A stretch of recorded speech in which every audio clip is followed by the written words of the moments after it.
Board exam के centre पर checking कैसे होती है, यानी कि जो बच्चे बोर्ड एग्जाम में शामिल होने के लिए जाते हैं, चाहे वो 10th का बोर्ड एग्जाम हो या फिर 12th का बोर्ड एग्जाम हो, जब बोर्ड एग्जाम के सेंटर पर बच्चे पहुंचते हैं तो सेंटर पर जाने से पहले उनकी जो चेकिंग होती है, फ्रिस्किंग होती है, उनकी तलाशी ली जाती है, ये कैसे होता है और इसमें किन बातों का ध्यान रखना चाहिए। अच्छा, ये एक बहुत बड़ा सवाल बच्चों के मन में ये भी रहता है कि आखिर कब किस स्टेप में चेकिंग होने के दौरान बच्चों को एक्सपेल्ड किया जाता है। एक्सपेल्ड यानी परीक्षा से निष्कासित किया जाना। और याद रखें कि अगर कोई बच्चा परीक्षा से निष्कासित हो जाता है तो सिर्फ एक साल, इसी साल के लिए नहीं बल्कि आने वाले 2 वर्षों की बोर्ड परीक्षाओं में भी बैठने से उसको रोक दिया जाता है। उस पर जो है उस वजह की बैरिंग लगा दी जाती है, रोक लगा दी जाती है। यानी कि अगर इस वर्ष आप किसी कारण से एक्सपेल्ड हुए तो आपका सिर्फ इसी साल नहीं, अगले साल और उसके अगले साल के बोर्ड एग्जाम में भी आप नहीं बैठ पाएंगे, तो 3 साल बर्बाद होता है।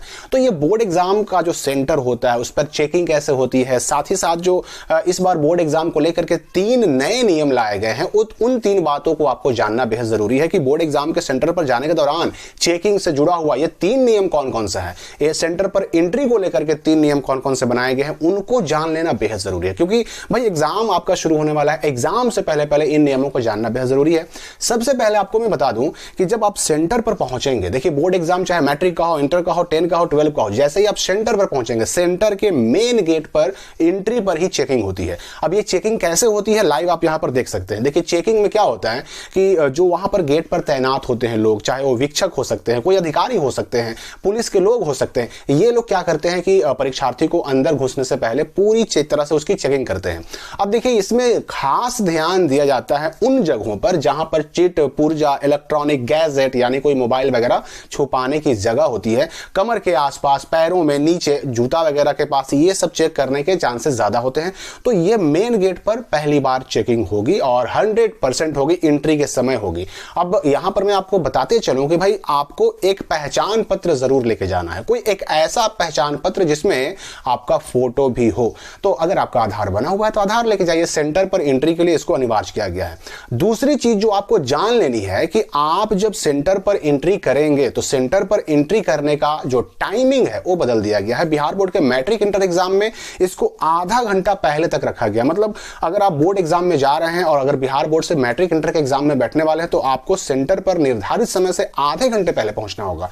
अगर आपका एग्जाम प्रथम पाली में है, फर्स्ट शिफ्ट में है, प्रथम सिटिंग में है, तो आपको 9 बजे एनी हाउ अपने सेंटर पे पहुंच जाना है, अंदर एंट्री ले लेनी है, क्योंकि 9 बजे गेट हो जाएगा बंद। उसके बाद आप लाख चिल्लाते रहें, रोते रहें, आपका ये गेट नहीं खुलेगा, आपकी एंट्री नहीं होगी। देखिए पिछले साल का एक ऐसा ही मामला था कि बहुत सारे बच्चे सेंटर पर लेट पहुंचे। अब गेट पर उनके साथ क्या हुआ यहां पर आप लाइव देख सकते हैं। बेचारे बच्चे बाहर रोते रहे, चिल्लाते रहे, आवाज लगाते रहे, लेकिन सेंटर का गेट नहीं खुला। तो अगर फर्स्ट शिफ्ट में एग्जाम है तो आपको एनी हाउ पहुंच जाना है कितना बजे? 9 बजे। 9 बजे के बाद गेट बंद, फिर कोई एंट्री नहीं, आपका एग्जाम खत्म। अगर आपका एग्जाम सेकंड शिफ्ट में है, चाहे 10 बोर्ड का एग्जाम हो, मैट्रिक का हो, इंटर का हो, 12 बोर्ड का हो, अगर आपका सेकंड शिफ्ट में एग्जाम है और अगर एग्जाम 2 बजे से है तो आपको उसके लिए 1:30 बजे, आधे घंटे पहले यानी 1:30 बजे तक एनी हाउ पहुंचना होगा। उससे पहले पहुंचे, उसके बाद एंट्री नहीं होगी। 1:30 बजे के बाद, 1:30 बजते ही गेट बंद, उसके बाद आप लाख चिल्लाते रहें, गेट नहीं खुलेगा, आपकी एंट्री नहीं होगी। तो यह भी आपको ध्यान देना है। अच्छा, तीसरी बात आप जान लीजिए कि सेंटर पर एंट्री तो आपकी हो गई, आप अंदर चले तो गए, अंदर जाने के बाद भी ऐसा नहीं कि आपकी चेकिंग नहीं हो सकती है। अंदर जाने के बाद जिस रूम में आपका सीटिंग प्लान है, जिस रूम में आपका सीट है, जहां आपको बैठना है, वहां जो वीक्षक, टीचर, इन्विजिलेटर ड्यूटी में रहेंगे वो भी आपको चेक करेंगे। वो चेक करेंगे, चेक करने के बाद वो एक घोषणा पत्र पर, एक जो है ना घोषणा पत्र पर साइन करके देंगे कि हाँ भाई हमने अपने रूम के अंदर बैठे हुए सभी छात्रों को चेक कर लिया है, किसी के पास ना तो मोबाइल है, ना चिट पुर्जा है, ना किताब है, ना कागज का टुकड़ा है, कुछ भी नहीं है। वो भी ये लिख करके साइन करके देंगे। तो जाहिर सी बात है कि जब उनको लिख करके देना है तो बिना चेक किए तो आपका वो लिखेंगे नहीं, साइन करेंगे नहीं, इसलिए वो भी जांच करेंगे। अब इसके अलावा सेंटर पर बीच बीच में अलग अलग अधिकारीगण भी आते रहते हैं।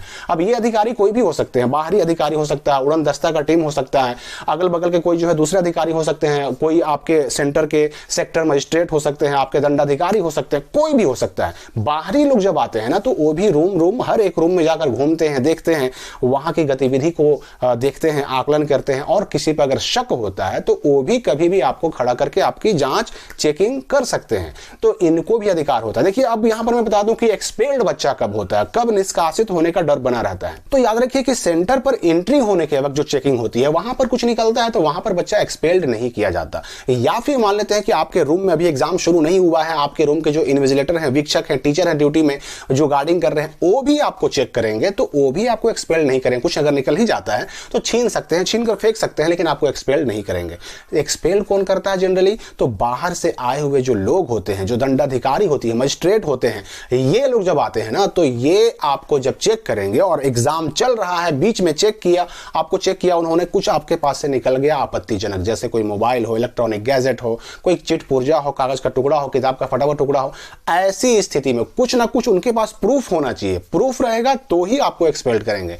तो वो प्रूफ, चाहे वो चिट पुर्जा, कागज का टुकड़ा या जो भी हो, वो प्रूफ जब उनके हाथ में आ जाएगा ना, तो फिर आपको एक्सपेल्ड कर सकते हैं। तो बाहरी लोगों से बहुत सावधान रहना है। कोशिश ये करनी है कि जब बाहरी लोग आए तो हम ये नहीं कि अपना लिखना छोड़ करके, कॉपी में आंसर लिखना छोड़ करके और दाएं बाएं देखना शुरू कर दे। उस वक्त आपकी गतिविधि, आपका जो बॉडी लैंग्वेज है वो चेंज नहीं होना चाहिए। ये नहीं कि पहले से हम लिख रहे थे, जैसे कोई आया बाहर से, हमने दाएं बाएं देखना शुरू कर दिया। तो ऐसी स्थिति में जो बाहर से लोग आते हैं उनको शक हो जाता है। आप अगर लिख रहे हैं तो बाहर से कोई आता है तो भी आप लिखते ही रहें। आपका पेन अगर रुक जाएगा ना तो उनको शक होगा तो आपको खड़ा करेंगे, आपका टाइम लॉस होगा। कुछ ना भी है आपके पास आपत्तिजनक, तो भी कम से कम टाइम लॉस तो जरूर होगा। इसलिए जब अगर कोई बाहर से आते हैं चेक करने, तो आपको बस चुपचाप अपना कलम चलाते रहना है। तो ये 3 चीजें आपको ध्यान रखनी है। सेंटर पर एंट्री को लेकर के विशेष बिल्कुल सतर्क रहिए। अपने घर से 1 घंटे पहले निकलिए, क्योंकि भाई जाम भी हो जाता है, काफी ज्यादा ट्रैफिक जाम हो जाता है, सेंटर पर पहुंचने में देर हो सकती है।